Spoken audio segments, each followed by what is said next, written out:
Okay, welcome to the first installment of the Fall 2018 Connect to Industry series. The topic for today is applied plant and soil science as it relates to the arboriculture industry. With us today is Mr. Ian Groy of Bartlett Tree Experts Services, the State College office of Bartlett. Ian studied at Penn College in landscape and nursery technology. He was a production arborist for 13 years prior to joining Bartlett. He was hired at Bartlett about 5 years ago and was instrumental in pioneering the opening and expansion of Bartlett and the creation of their State College office. He works with 3 other individuals in the State College office servicing pretty much all of central Pennsylvania. In the arboriculture and tree services industry. As we get started, a little bit of background about the Connect to Series industry. We understand that ag teachers are very, very busy people, and that talking to industry and gaining industry input and insight as to what should be taught and what kinds of skills, knowledge, and expertise different industries are looking for from graduates of our school-based ag ed programs. It is the intent of this Connect Series industry to simply provide a venue for discussion. Bring in industry representatives, hear from them, provide some realistic and relevant context for the theory that we teach in our curriculum and in our classes. Hear from them how they utilize that theory every day in their job, and also get some insight as to what they're looking for in up and coming individuals in their respective industries and workplaces. So I've asked Ian to be here today and discuss with us how you take topics such as soil science and plant science, which are some of the bread and butter subjects that we utilize in school-based ag ed on a regular basis, and provide some realistic context for how these topics and theories and this knowledge is used by him and the individuals he manages and supervises through Bartlett, and how do they utilize this information to make decisions for customers and clients, and basically how it just gets used. So I won't take any more time away from Ian. Feel free to ask Ian any questions and utilize the chat box if you're not comfortable speaking verbally, and Ian will address them throughout his presentation as he's able. So Ian, it is all yours. Take her away. All right, thank you. Generally how I mean, just to kind of give you a little bit of an idea, who we currently, or who we generally work for, would be, you know, almost all of our work is residential tree care. Our office is kind of split in half between the tree care crews that do most of our pruning and removal work, and then our plant health care specialists that do our insect and disease management and fertilization work. The kind of the questions that I was asked to review today were, you know, kind of how I manage plant material from, how I reference soil essentially in managing plant material. And I'm going to kind of take, just kind of make a note in that my plans for today's webinar were to kind of, under the impression that my client wants me to preserve a certain plant. So certain clients are very attached to plants, and plants that hold very high value in the landscape. Those are the plants that we're generally caring for on an everyday basis. So the biggest challenge that I have on an everyday basis is essentially, other than the weather, is the soil itself. It's kind of the base for all plant life, and it is probably one of the most challenging things to work with or to try to modify to create a healthy landscape. I think where the problem really is too is that we have in the everyday complex landscape, we usually have a wide variety of plant material, and certain plants are going to prefer a more well-drained soil. Others are going to prefer a wet site. Some are going to prefer an acid soil and some a more basic soil. So when you have all of those in a relatively small soil mass to try to cater to each individual species with the same soil mass is a bit of a challenge. Probably the plants that harbor the greatest challenge for us in central Pennsylvania would be the ericaceous plants. I think that almost every single day I see azaleas, rhododendrons, hemlock, pin oak, things of that nature, showing us the signs of iron deficiency. In many cases with dogwoods and river birch and so forth, it's most of the time it's manganese deficiency. So soil pH plays a huge factor in our day-to-day life. We generally collect and submit about a dozen soil samples a week on average. And Dr. Smiley from the Bartlett Tree Research Lab submitted actually kind of did a bit of a summary on all of our soil samples last year. And over 5 years, all of our soil samples came back with an average soil pH of 7. Exactly 7, which I wasn't really expecting. I've had pHs come back as high as 7.5. The lowest probably maybe was 6.5. And when most of our ericaceous plants are going to prefer 4.5 to 5.5 is a big issue for us. So the soil plays a huge role in what nutrients are available, what is released, and as a result, it can be a significant challenge for us to try to modify that. So it's a huge organism, and the mass of soil that we're trying to manipulate can be quite sizable, especially if the organism that's in it is sizable as well. To try to modify that for a small plant like an azalea is a lot easier than a 40-inch diameter pin oak. So just trying to kind of reference the plant material and how we kind of weigh the plant and the soil and make appropriate recommendations for those plants. The first step for us is to know what the plant prefers. There's a pretty good chance we already know what our relative soil type is just through a high number of soil samples collected in the central Pennsylvania area. So we have a pretty good idea or speculation what our soil type is. So it's important for us to know what our plant is and what our plant prefers. So then what symptoms are our plants telling or showing us? In many cases, interveinal chlorosis is one of those. That's kind of the telltale sign that most everybody is super familiar with. However, the interveinal chlorosis on a river birch can be a completely different nutrient than the interveinal chlorosis on a pin oak. Is the entire leaf yellow? Is the outer or the new foliage yellow versus the inner or old foliage yellow? Is it the top of the plant or at the bottom of the plant? And a lot of that can help us depict what nutrient is indeed deficiency or in deficient levels. So if we sample the soil and the soil's not giving us any feedback, we can sample that foliage and kind of compare and contrast the two results to determine if the nutrient's there in the soil and it's not in the leaves, then where's the disconnect there? So a lot of times when it comes to the scientific study of a nutrient deficiency for us, we sample first and sample often, and then use those samples to determine what's accurate. Because if you don't, you're essentially just guessing and throwing basically wasted product and your client's money down the drain. So that's kind of the that's kind of the biggest issue that we deal with on a day-to-day basis in the nutrient from the nutrient standpoint. I would say the soil itself is a huge factor for us, just because our soils are generally relatively clay based, and as a result, the water holding capabilities are high.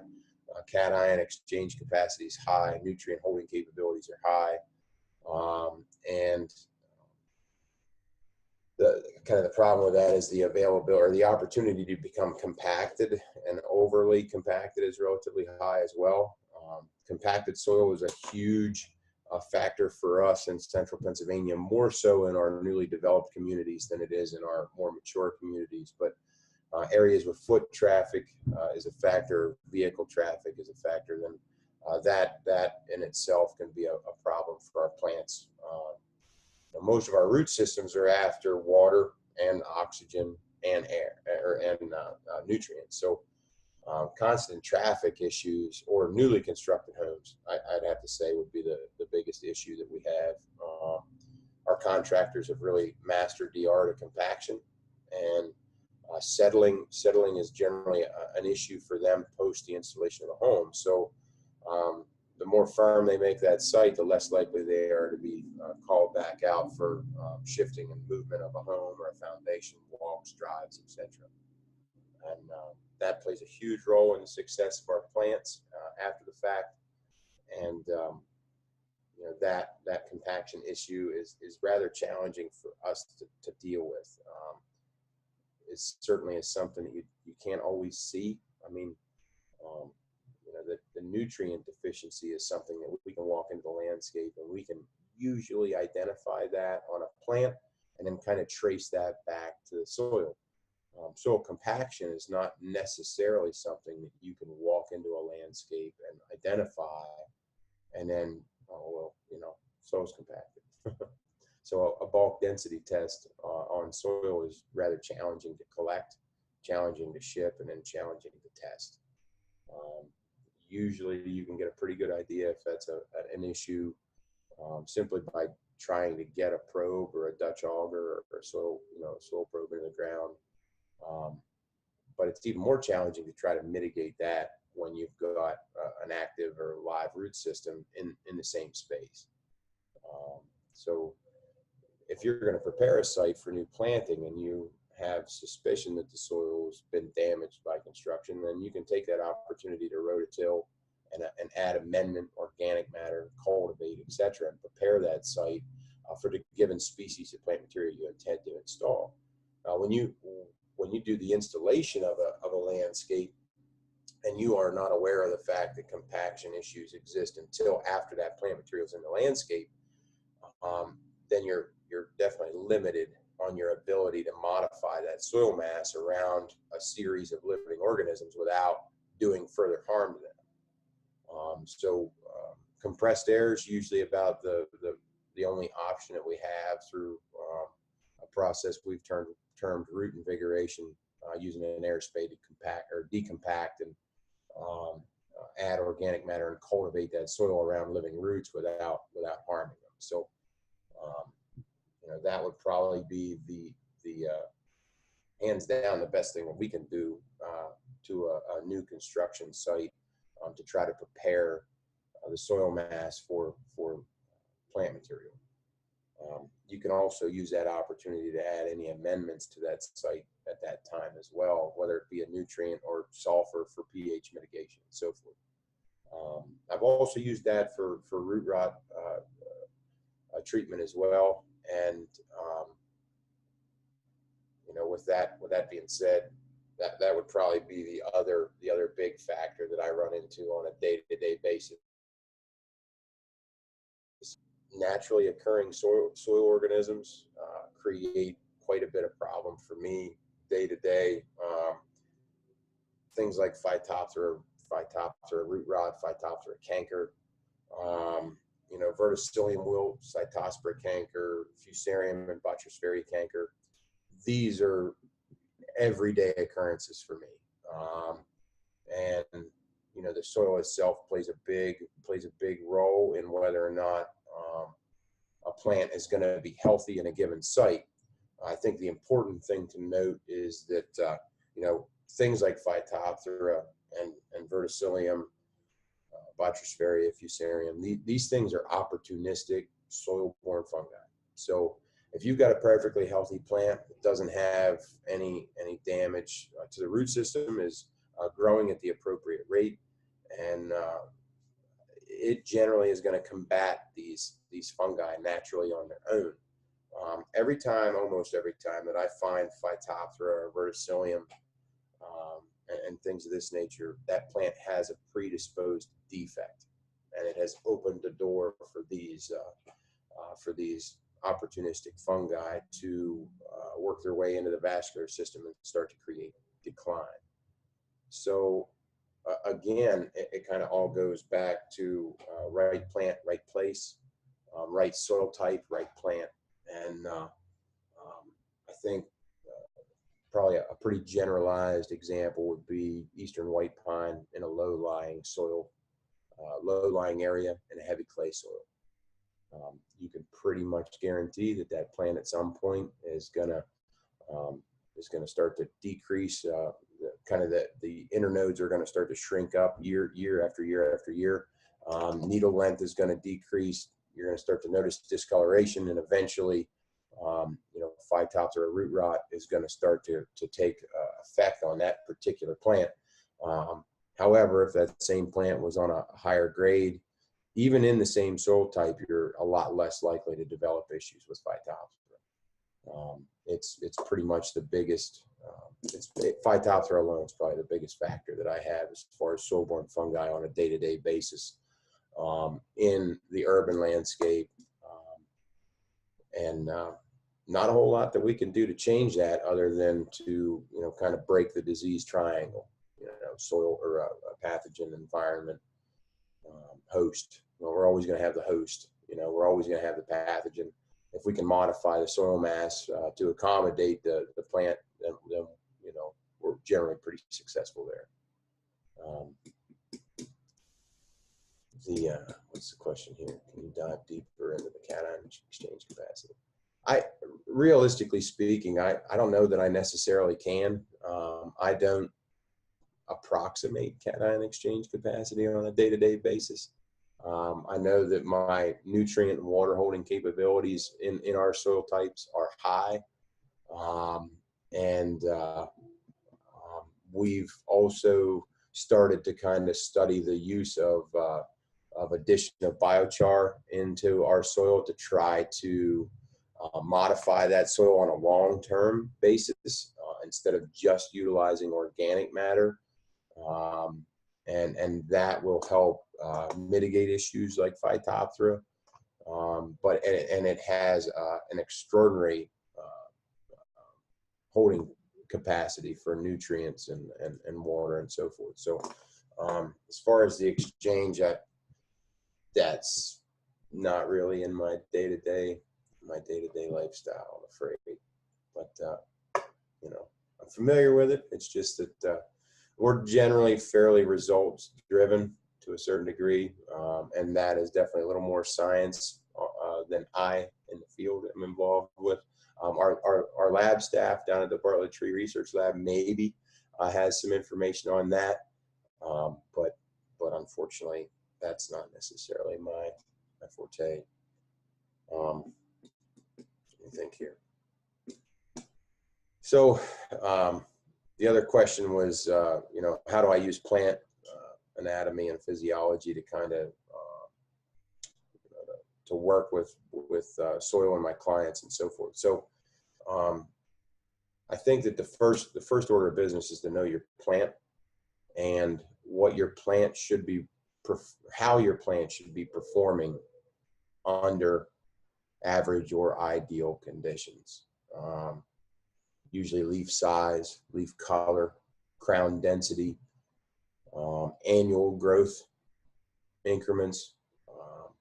These are things that I generally look at to determine quality of life. Compressed internodes, usually a really fantastic sign on a young plant of compacted soil. And we've actually modified compacted soil around newly installed plants that were only putting on an inch or two of growth a year, that should have been putting on 1.5 feet of growth a year. And just simply by decompacting soil, you can allow them to develop the appropriate amount of new growth on an on an annual basis that you should expect. So, you know, knowing what your plant should look like in the first place can help you, you know, start to track down what is the offender involved in the decline or the lackluster performance of a plant.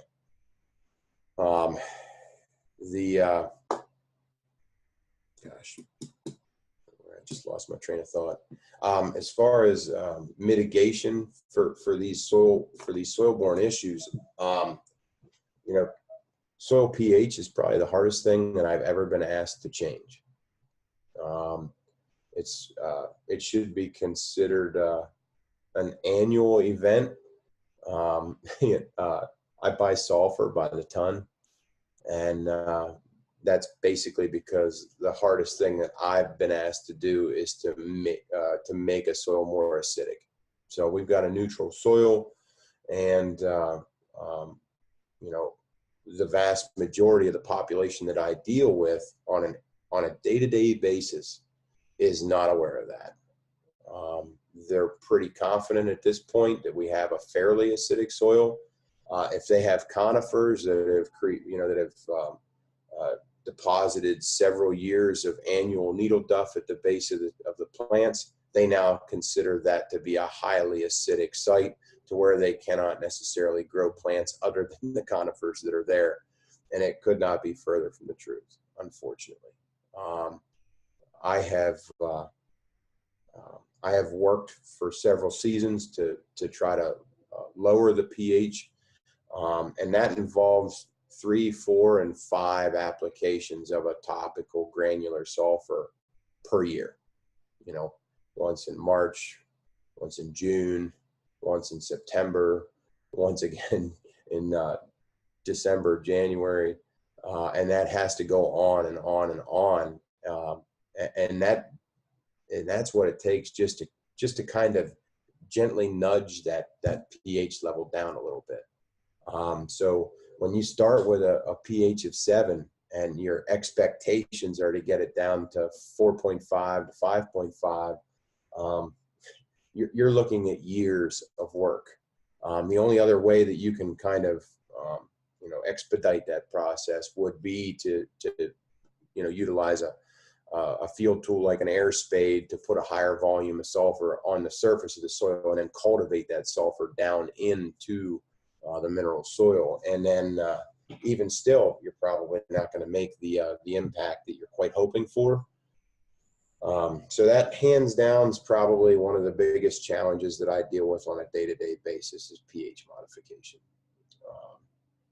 You know, mitigating compaction can be done again with organic matter and fracturing the soil with an air spade. That's actually a pretty gratifying procedure that not only you and your clients, but your plants will love you for.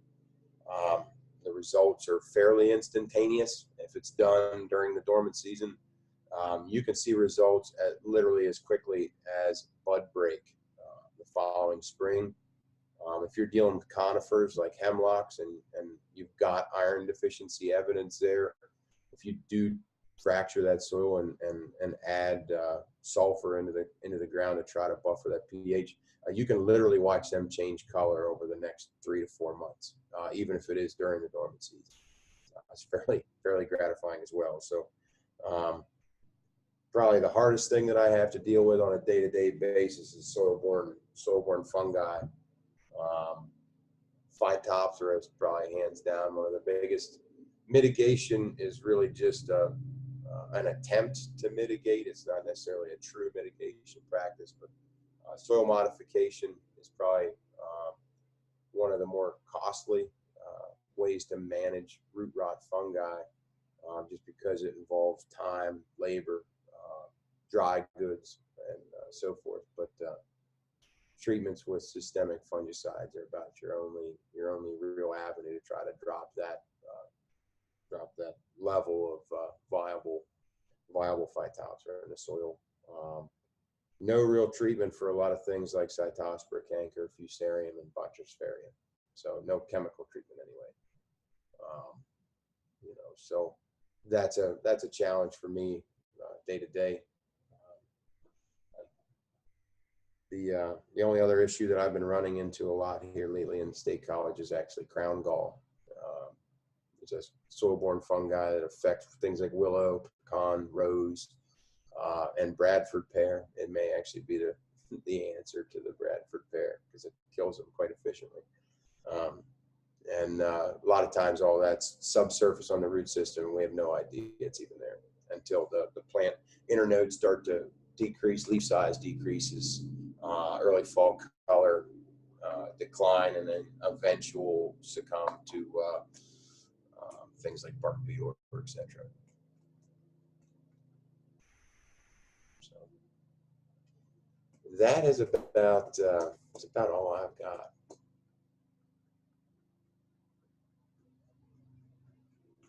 Identify common soil fungi. I have no idea if there is any resource out there to identify common soil fungi.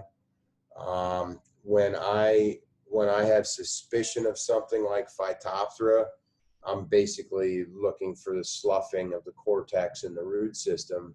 And once I have that, generally I'm going to submit that for an ELISA test to the lab, just simply because when it comes to fungal issues in soil, I can't do any kind of field diagnosis. I can have suspicion, but without culture at this point, or the ELISA test in the case of Phytophthora, I can't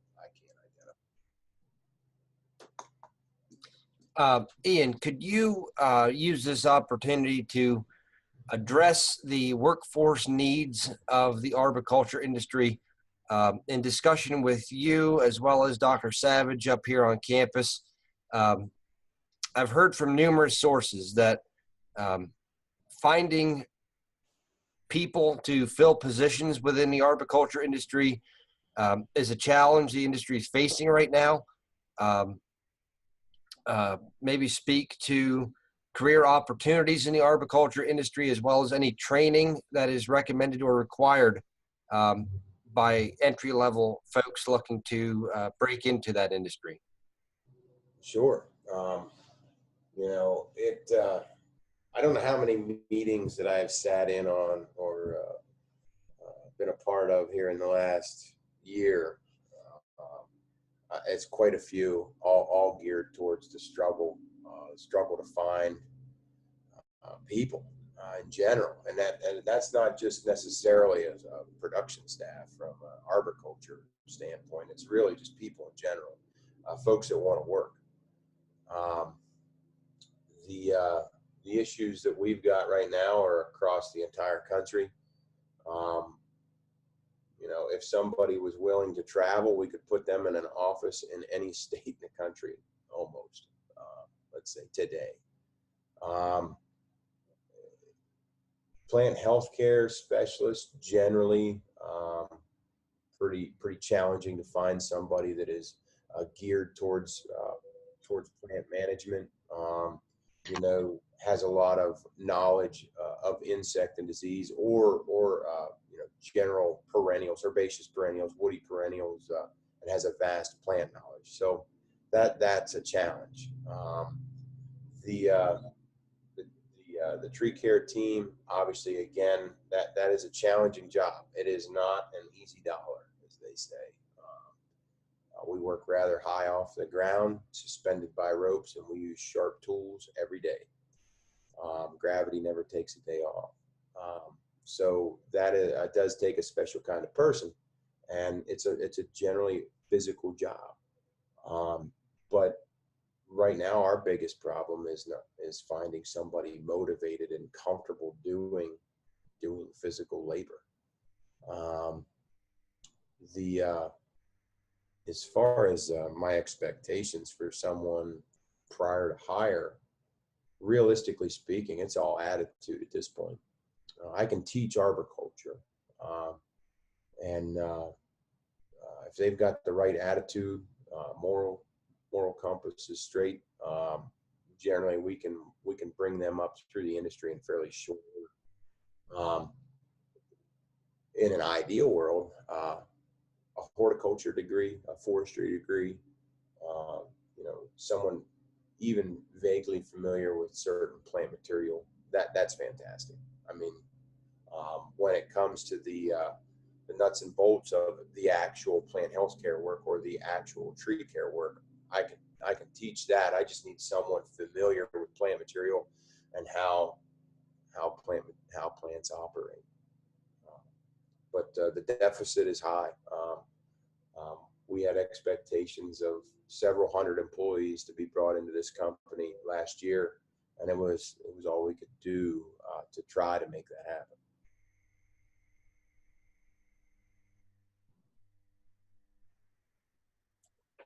Okay. Guest participants, we have roughly about 25 minutes. Use this time to ask Ian any questions that you might have.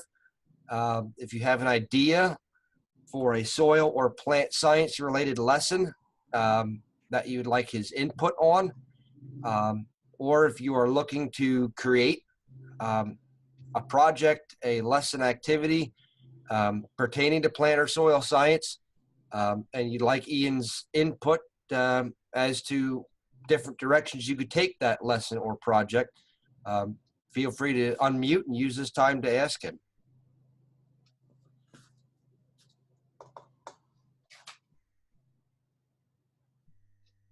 I will share for everybody that if you'd like to be unmuted, you'll need to request that in the chat box. And that way we can keep control of some things. I'll go ahead and ask a question. And, we talk about what's one concept. You said, I can teach arboriculture. I appreciate it. What's one concept that you think is the most difficult for your new employees to understand?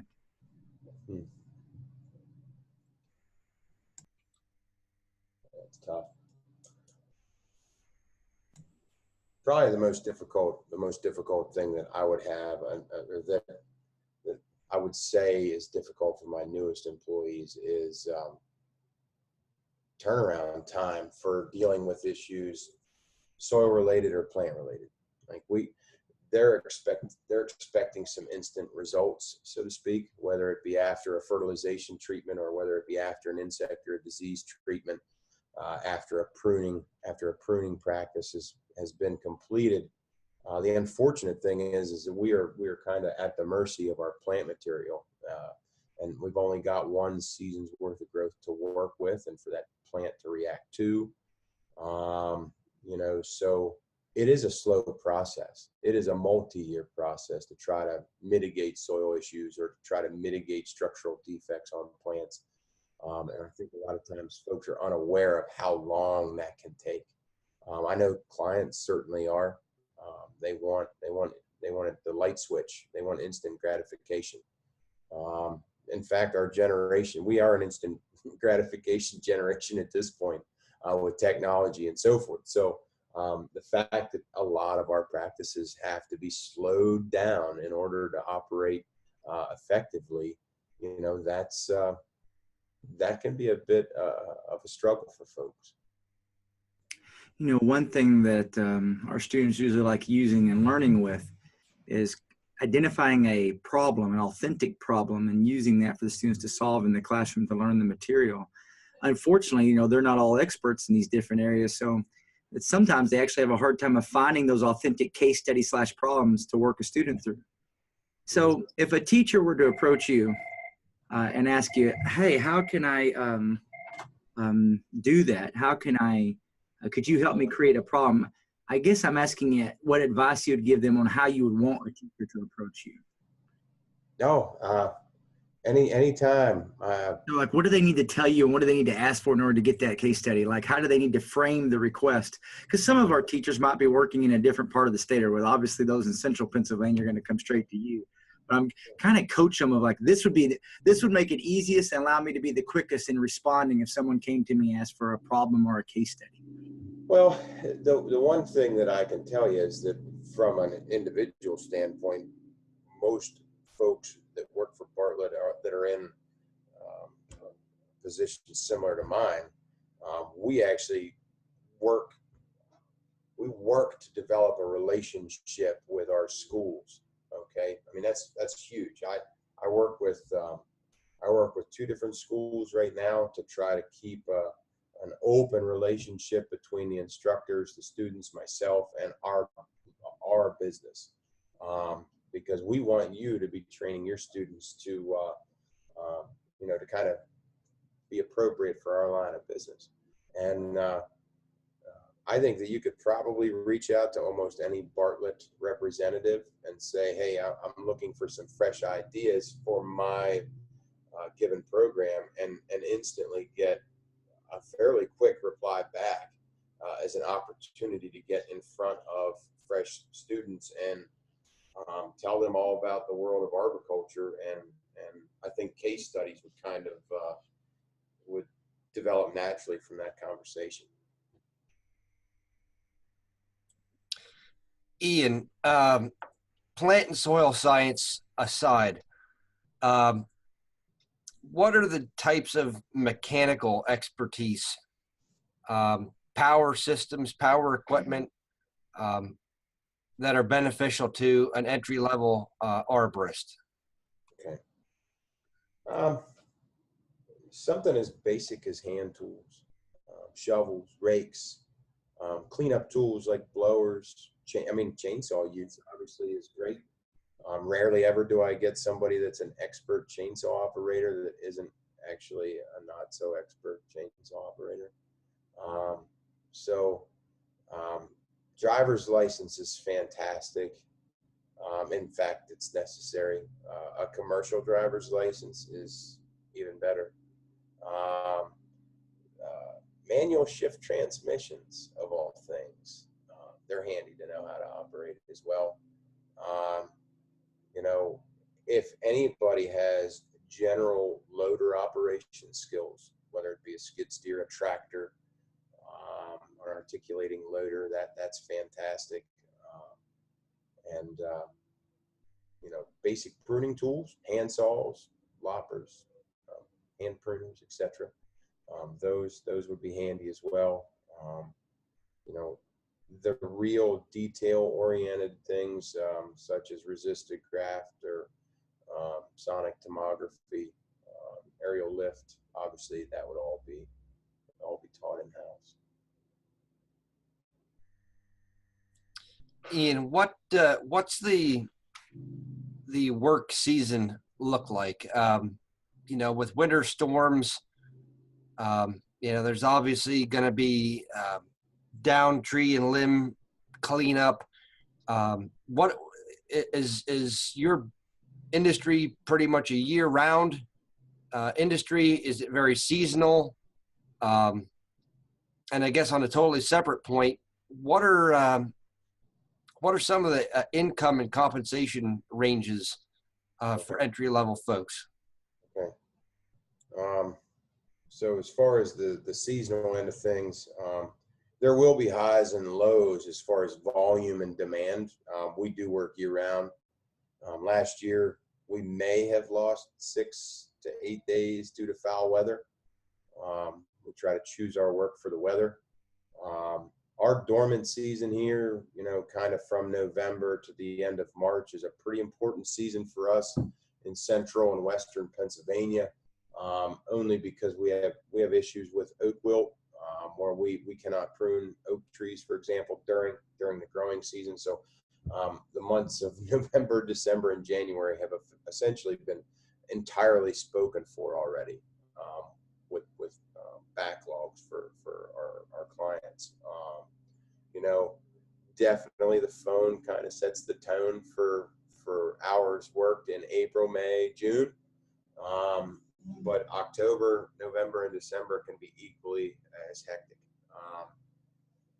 So we generally try to slow down a little bit and try to limit ourselves to a 40-hour work week during July and August and early September, when temperatures are a huge factor. And of course that takes place during the holidays as well, during the dead of winter. But you can, in our industry, I think you can and should expect a 45 to a 55-hour work week on average. We do have to support in our particular business some of our other offices. I just received word that we will be most likely sending a crew down to Tallahassee, to help support our offices there following Matthew. So as far as compensation, it's generally, as you can imagine, the folks in Boston, their compensation rates are going to be a little bit higher than ours here in State College, but entry level associate and bachelor degrees, I think you're easily looking at $16 to $18 an hour. As soon as some credentials get thrown into that mix, whether it's a CDL or a certified arborist or a pesticide applicator's license, generally that will excel you up into the $20 mark pretty easily. So entry level employees, that's pretty much it. So on that note, what you mentioned certified arborist. What does that certification process look like? Who is the governing body that oversees it? And is that an opportunity that school-based ag educators have to possibly offer to students in their program? The ISA, or the International Society of Arboriculture, they're the ones that set the tone and the templates to follow for the ISA certified arborist exam. Stipulations for that have changed over the years, but they want you to have either a 2-year degree and 2 years of field time, or a 4-year degree, I think 1 year field time prior to taking that exam, or I think it's 8 or 10 years of production time before taking it with no college degree. So that's one that I don't necessarily think that the instructors would have the ability to present to the students and have them potentially take that exam prior to graduation. However, if you were to sit in on almost any arboriculture program, most of the training in that class is geared by the certified arborist exam. So at least once they get out and they pull that study guide aside, it's all going to be quite familiar. Amy had a question in the chat box, and Amy, I unmuted you so you could have some free dialogue with Ian. But Amy's question pertained to what are the common tree species that you expect incoming employees to be able to identify? Oh, great example. Yeah, great question. They ought to at least be able to identify the Pennsylvania state tree. So eastern hemlock, love for them to be able to at least differentiate between white oak and red oak species. I would say Norway spruce, eastern white pine, American dogwood, redbud would be another good one. Black walnut would be good as well. Norway spruce, concolor fir, anything taxus.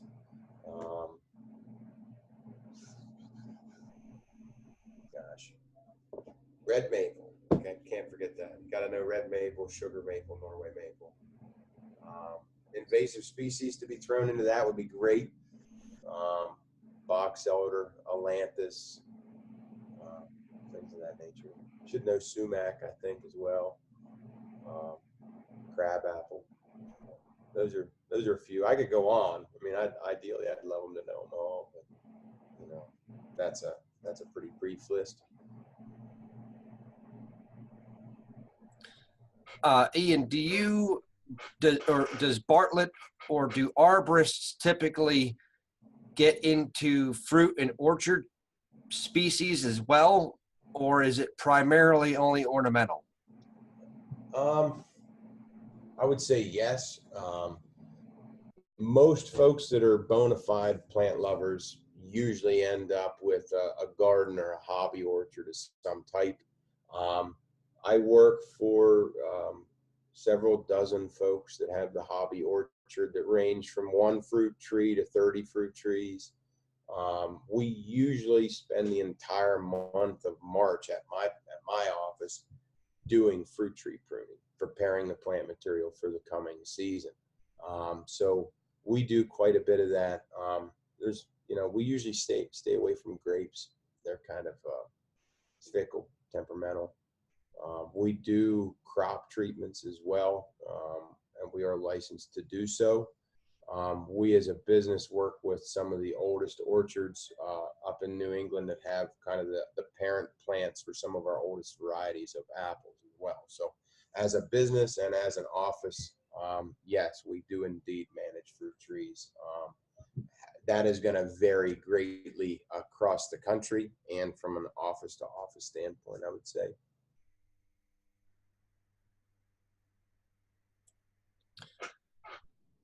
Okay, does anybody have any additional questions for Ian? Seeking input on anything that Ian can help you out with? Anybody have anything else to add here? I'd like to use this opportunity to identify some AF&R standards relevant to this topic. As you can see here, we have a variety from problem solving to more industry and content specific, addressing environmental issues using chemistry and ecology, soil science, plant classification, anatomy, propagation and culturing and harvesting of plants, and applying principles of design to use plants to enhance the environment. Installment of this Connect to Industry series, November 7th, same time, 3:30 to 4:30. Mr. Dan Eichenlaub, the founder and president of Eichenlaub Incorporated, will be joining us. Dan's company, Eichenlaub Incorporated, is a landscaping firm that pretty much services the entire western half of Pennsylvania. And Dan serves as a member of the Penn State College of Ag Sciences Advisory Committee, and is very, very, very eager to share his perspective on the workforce needs and skills needed by folks looking to enter the landscaping industry, a topic that he has spoken about numerous times. Dan was once the president of the Pennsylvania Nursery and Landscape Association, so he's a wealth of expertise and experience. So if you can, please join us on November 7th, 3:30, and there's a Facebook event with the Zoom link to join that webinar on our Teach Ag PSU Facebook page. And that advertisement is being shared across all of our Teach Ag PSU social media venues.